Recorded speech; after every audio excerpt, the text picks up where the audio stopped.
hang in there.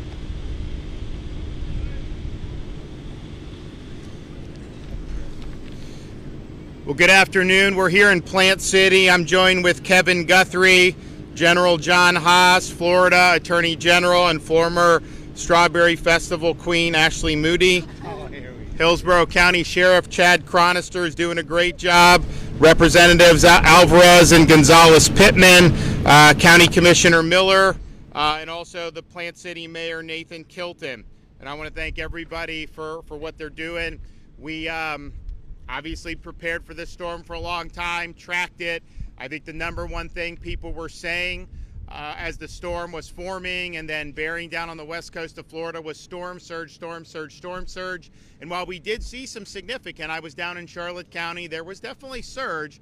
Tampa Bay did not get the surge that everyone feared, but what you ended up seeing is just massive on the north side of the storm, huge amounts of water. You did have wind, of course, and so that created inland situations where you've had a lot of flooding, and water continued to rise even after the storm left. When we were flying in today, coming in, some of these places in Hillsborough County, you saw really, really significant examples of the flooding. So it's a real serious thing when you get 10, 15 inches with one storm coming through.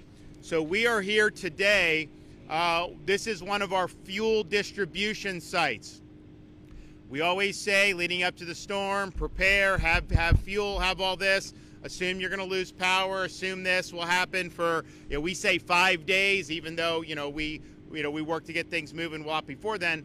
But the fuel is an issue when you have power out at gas stations. You can't pump fuel.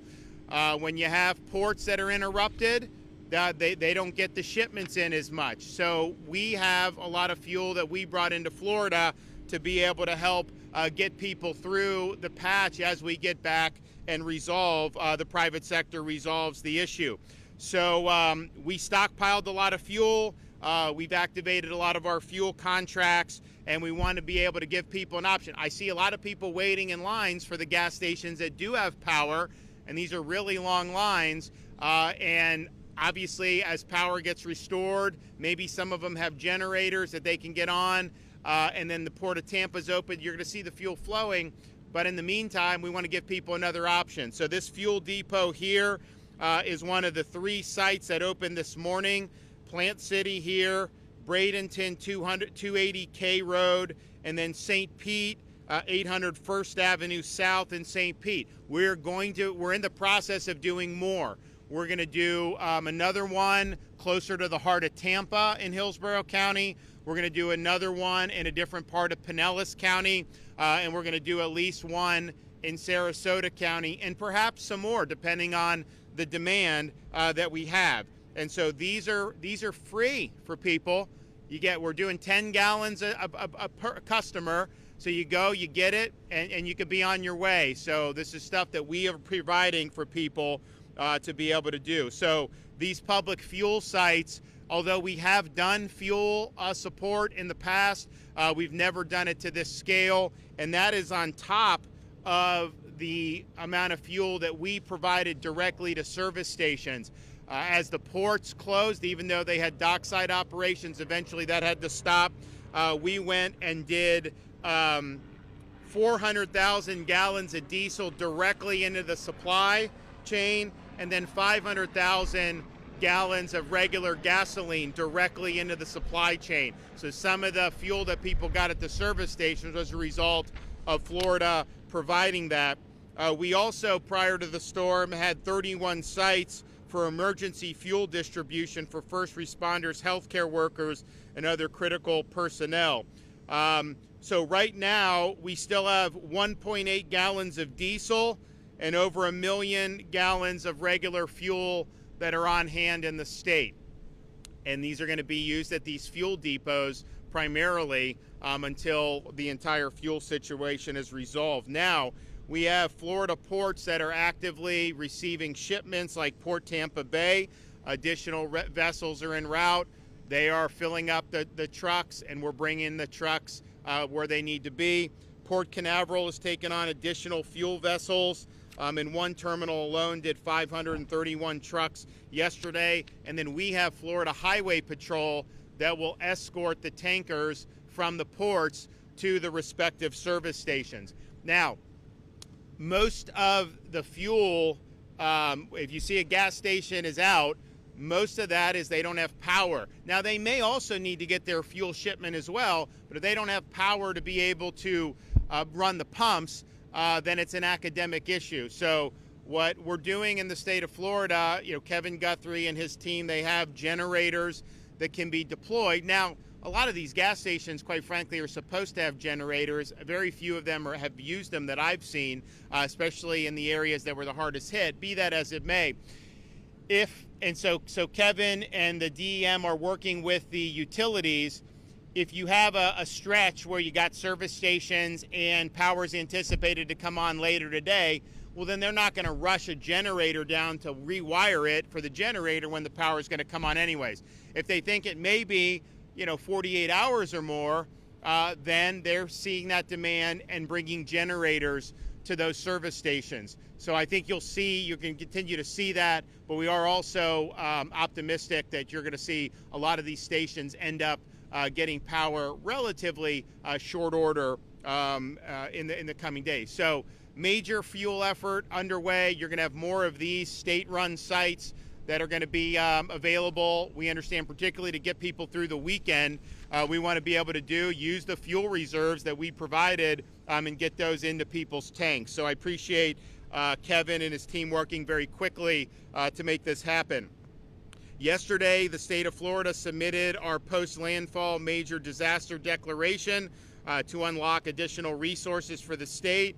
And this morning, we got that approved by the President of the United States, and we have been granted individual assistance, which is individual and households, and public assistance, which is emergency work and repair and replacement of disaster damaged facilities for 34 impacted counties, including Hillsborough and all the counties in this area. We've also submitted requests for the following federal programs to supplement other efforts we've already have active: transitional sheltering assistance, clean and sanitized non-congregate sheltering like travel trailers and hotels, and direct housing 18-month trailers. So Kevin can talk a little bit more about that, but he's working very hard on that. We have continued to have search and rescue teams active. I think as you've seen around Hillsborough, Pinellas, Pasco, when the storm left, and Kevin and our team had said this was going to happen, water continued to rise. So you've seen rescues done by the Hillsborough County Sheriff's Office, Florida National Guard, Florida State Guard, the other sheriff's departments and police departments in the area, and we appreciate that. Fortunately, some of the stuff we've seen is damaging, not though at the 15-20 feet. And so fortunately, we never had the 15 to 20 feet storm surge, but still, rising water is very dangerous, and these guys have sprung into action. So all the folks who've responded locally, thank you for what you've done. We're now with Florida National Guard supporting 19 counties. We have 115 active missions, 28 engineer missions, which are helping clear sand off the roads and some of the things that the counties need focused on. 39 points of distribution in 14 counties. I know there are a number that opened in Hillsborough this morning. Those are basically responding to requests from the counties.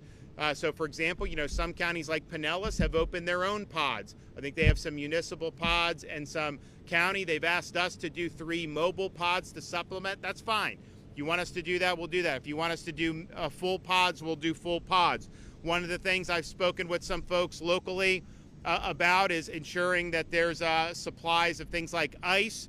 And so we have major trucks filled with ice that are now en route to the Tampa Bay area, and that'll be available at these pods once those trucks arrive, and we're happy to do that. So as of this morning, over 1,000 individuals have been rescued from floodwaters or other hazards. We still have massive amounts of resources available, and we were able to successfully help over 400 healthcare facilities evacuate prior to the storm. And we're proud of how well those facilities have responded and done very well. So as of 9 o'clock this morning, 2.4 million accounts have been restored with power. 2.4 million accounts restored since the storm hit on Wednesday night. And if you think about it, yesterday, Friday, was really the first full day of restoration efforts because the storm didn't fully leave the state until the afternoon on Thursday. And so I know people were working very hard on Thursday and they got in very quickly, but Friday was like the first full day. So 2.4 million restored, 1.6 million currently remaining without, 440,000 FPL, 620,000 Duke, 418,000 TECO, co-ops 94,000, munis 38,000. Co-ops have done very, very quick. You think like you have FPL, these are major companies, right? You kind of see how they can do it. The co-ops traditionally have not been able to do that. They are really, really doing well on the co-op side. So good job on that. So as of 9 a.m. this morning, Hillsborough was 56% out, Manatee 42, Pinellas 67, Sarasota 30, Volusia 26. State of Florida has responded to local requests from Hillsborough with the following resources: 15 truckloads of shelf-stable meals, 10 truckloads of water, 4 truckloads of tarp, 5 truckloads of ice, sleeping trailers for 200, water pumps, 6 vacuum trucks for stormwater removal, and 14 additional high water rescue vehicles. Cut and toss began at first light by Florida Department of Transportation. They've now cleared 12,000 miles of roadway. They are now focusing on debris pickup on State Road and are doing that very rapidly. They've done 150 bridge inspectors for a total of 2,400 bridges that have been inspected. We're getting close to over 90% of all traffic signals that are back optional without the need for a generator. If you come to a traditional four-way stop signal and it's out, treat it as a four-way stop. All the major highways and bridges in the Tampa Bay area are open. All commercial airports besides Sarasota, Bradenton are open. We originally had a report that I said yesterday that it was going to be open this morning.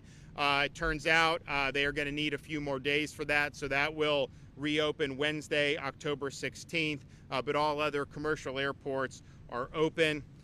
18 school districts that experienced closures last week will be open on Monday, October 14th. You can find the information for your school district if you go to fldoe.org/storminfo, fldoe.org/storminfo. Remember, we're still seeing hazards after the storm, especially in standing water. We have continued to see, unfortunately, some fatalities as a result of things like downed power lines. So please continue to exercise caution as you recover from the storm. Ladder safety, generator safety. If you need help with things like clearing debris off your property, we have organizations that are in Florida that can help you with that.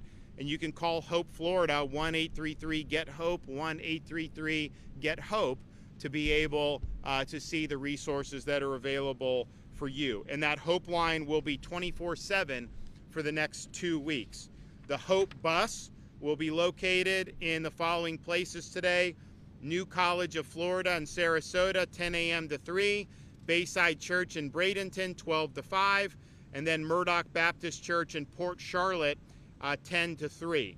Hope teams will be deployed to canvass in St. Lucie, Fort Pierce, and Fort Myers neighborhoods to support communities that were impacted by the tornadoes. And they will be going door to door with supplies as well as with Activate Hope cards. Of course, we have our emergency bridge loan that has been activated.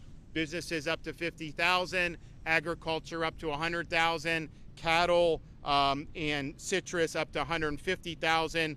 Zero interest loans, www.floridajobs.org/EBL. We've also now raised millions more for the Florida Disaster Fund.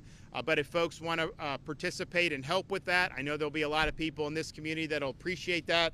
FloridaDisasterFund.org, FloridaDisasterFund.org. Again, I want to thank everybody that's been involved. I know particularly here in Hillsborough County, you've had folks like Chad and his team have been working not just this storm, but from the previous storm. Same with Pinellas and Manatee, Sarasota, Pasco, all these places have been doing this now for close to 3 weeks from when we did the state of emergency for Helene. So it's not easy to do. People are rising to the occasion. We got a lot of work left to do, but we will absolutely get through this. Okay, Kevin. Thank you, Governor. Good morning, everyone. I want to pick up where the governor left off on this fuel. We are happy to report that, as he said, the ports are starting to take in fuel. By 12 o'clock today, there will be 4 different locations at the Tampa port that will be offloading 37.3 million gallons of fuel. That'll happen starting at 12 o'clock today, and that'll immediately be available for pumping into the distribution lines. Governor, it's because of leadership like that that makes us successful, that you were able to sit with federal partners, state agencies, and get that done. Urban search and rescue teams are finishing up the search and rescue operations, and I want to thank all the first responders, those that are here at this site and those that are at sites all around the state of Florida, for immediately jumping into action and getting to work. If you are still in need of reunification, you cannot find a loved one, American Red Cross is the best at that, so please make sure you call them at 1-800-RED-CROSS. That's 1-800-RED-CROSS for the reunification line. As the governor mentioned this morning, we have been approved. Actually, technically it was like midnight last night, but this morning we were approved for our major disaster declaration from FEMA. They have given us full Category A, which is debris removal, full Category B, which is the emergency protective measures that government, both of those categories are things that government run into problems. I'm going to address that in just a second. But more importantly, they've given us 100% individual assistance for the 34 counties that we requested. So that means now that all 34 counties have been approved for individual assistance. You can go to disasterassistance.gov, that's disasterassistance.gov, and start registering today. Now I want to caution you, if you're a victim of both Helene and Milton, you need to separate those two. Talk about Milton in Milton's case, talk about Helene in Helene's case. If you cross them over, that's going to lead to additional bureaucratic, what we call requests for information.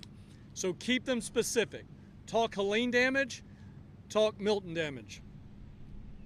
With this, we have formally requested this morning at 8 o'clock 4 specific programs to be turned on by FEMA. They are awaiting these letters, and they are already working these letters. The first one is transitional sheltering assistance. The second one is called clean and sanitize. The third one, non-congregate sheltering. And then the last is direct temporary housing. So transitional sheltering assistance, this will provide up to 6 months of direct lodging for displaced survivors. TSA, the FEMA program, will announce more of that later today after it has been announced that once they approve that. That is a federally run program. You will go to a federal location to get into that program. And when I say federal location, I'm talking about a federal website, federal phone number. The next one is clean and sanitize assistance. This provides a one-time payment of up to $300 for homeowners and renters to make their domiciles, their homes, clean and sanitize them so they can get back into their home. Next one is non-congregate sheltering. Non-congregate sheltering is the state-provided travel trailers and non-congregate sheltering hotel. We have been approved as a Category B measure to turn those things on. Again, Category B, emergency protective measure at the state and local government level to run those programs. So we are requesting that that be turned on. And again, we anticipate all of these being approved. The last one is FEMA's direct housing mission. FEMA's direct housing mission is the one where they go in and put a FEMA trailer on someone's property or in a group site location, and that is for up to 18 months. We'll provide much more information on all of these as they're approved and give people access to what the programs are. One of the things that I mentioned at the top of this in reference to what we asked for, FEMA has approved 100% of Category A and B measures for 90 days. So I'm going to talk for just a second to local, city, special district, county governments. What does this mean in layman's terms?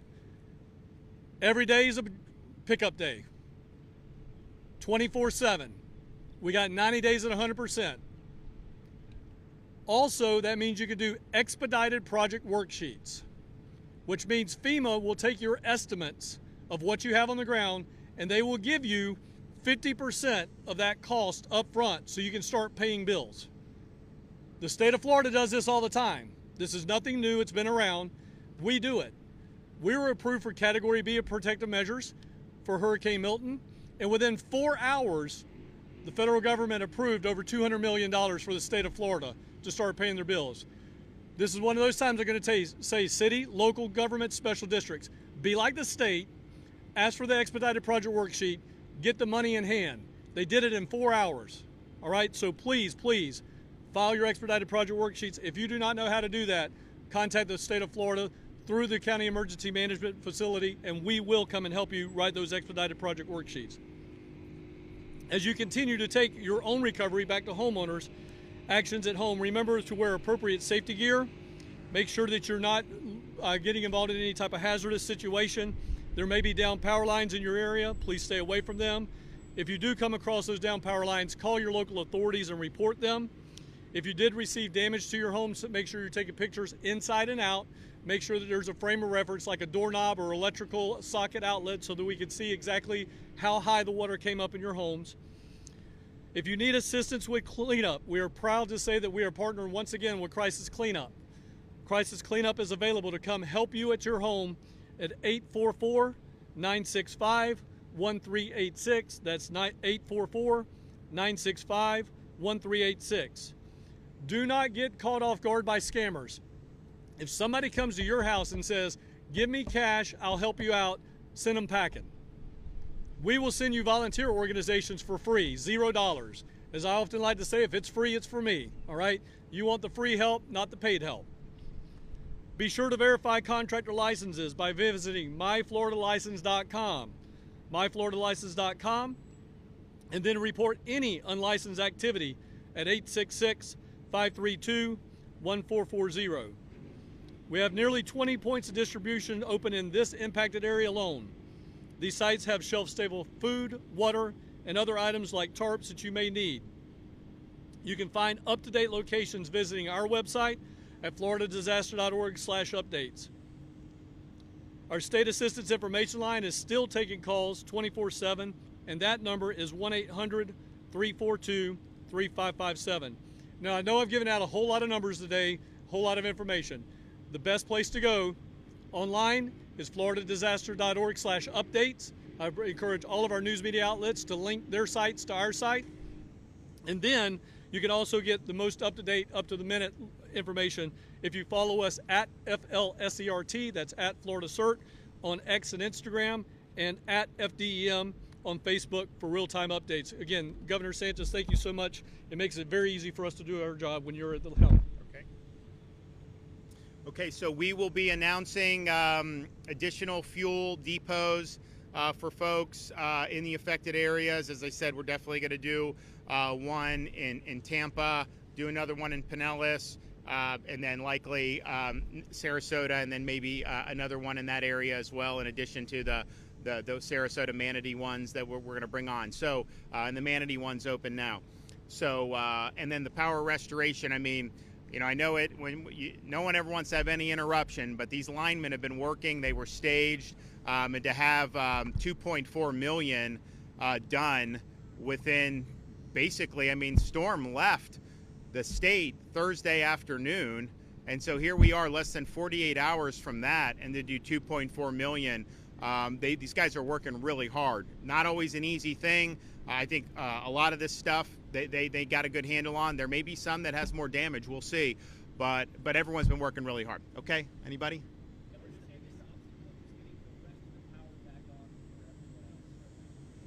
Well, I think you talk to the utilities on that. I mean, they have the personnel they need. Those folks were pre-staged. I think it's just a question of, there was a lot of damage done in a broad area. It takes time to assess initially. I think they worked really hard yesterday. I think you started to see numbers start to come down, and I think you're going to see a very productive weekend for them. Governor DeSantis, can you walk us through how many trucks are actually at each site? And can you assure the people who are in these lines that they will have access to food? Right. So I think it's dependent on what the demand is, right? You want to give those numbers? So in reference to the question, how we set these sites up are based on demand, based on what we see in the market area as far as fuel stations down. So what you see behind us here, we've got over 200,000 gallons of fuel just for this site alone, and I've got more rolling on the way. We just passed the 7-Eleven on the way. They had just run out of gas. I picked up the phone. Our State Emergency Response Chief, Ian Gudicelli, has already got fuel running to that station because we want to get that station back up and running. It certainly helps. It's much more pumps there. So it's I would say a parallel effort between getting power back on the stations that are going to be without power for more than 48 hours. That's the generator program, along with stations that are out of fuel, getting fuel into those stations because they can dispense much faster than we can here. And then where we have both a power problem and a fuel problem, setting up temporary sites like this until we can get stabilization back in the market.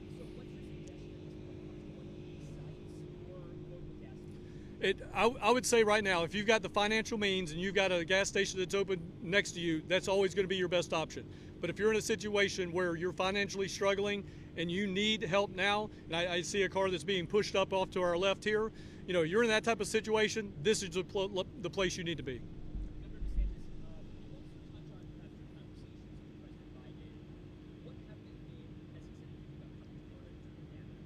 He didn't say anything to me about it, but he basically said, you guys are doing a great job. We're here for you. If you need something, ask.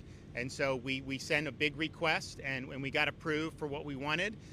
They've also been, I think, admirably flexible about, we don't want bureaucracy to stand in the way of helping people. In Florida, we do things different. I mean, how the federal government normally operates and how we operate is just miles apart.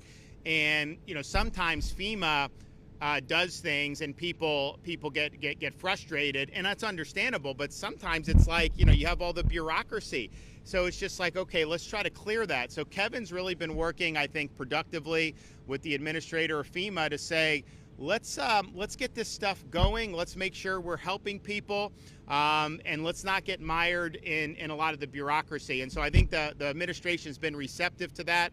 And that ultimately is going to be the way, that you do. Like when we did this debris thing to help the Pinellas beaches, we didn't worry about, the reimbursement of FEMA. Now, we did talk with FEMA parallel to us doing it and saying this should qualify, and they have said that they're gonna qualify us for it.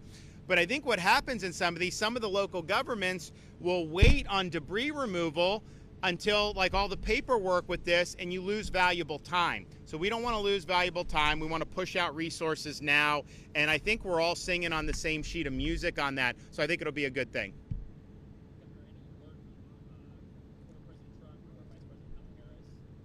The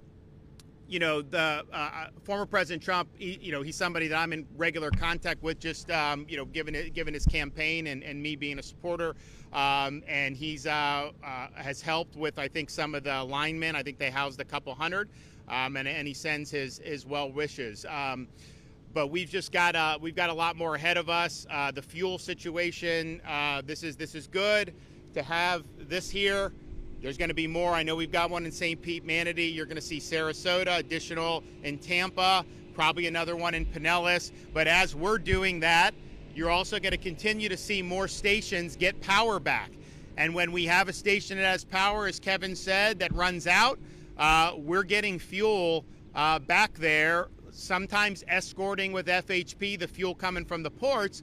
But if we have some fuel on hand that we can dump into a station, we're willing to do that. We just want people to be able to get what they need. And so we're being very nimble about how we approach this. So, okay, well, you'll hear more from us on additional fuel sites. I know we have a lot of pods open, and if there's a demand for more, then we'll go ahead and get more open as well. Thanks.